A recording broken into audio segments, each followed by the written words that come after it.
Anong pinagkakaabalahan mo, kuya? Parmel lang po. Kung pagtabihan kami ni kuya, mukha pa akong tagabinta ng balot eh. Si kuya, Ilonggo.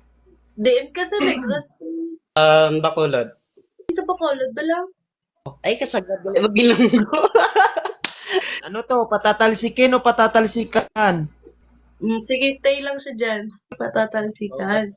Sorry ma'am, ginabahan ako sa iyo eh. Bakit sir? Hindi naman kita kakainin. Ano pong ginagawa mo sa buhay? Sa ngayon, parme po ako ma'am. Tubo. So matamis ka pala. Kaso, nahiya ako sa iyo ma'am. Ang ganda mo po. Miss Lee, ano bang hinahanap mo sa isang lalaki? Yung responsableng lalaki.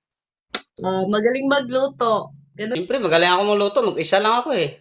Hindi nabukod kasi ako nabukod ako. Sarili. Eh, marunong magluto, maglaba, magsaing. Oh. Ano bang hinahanap mo, Kuya General, sa isang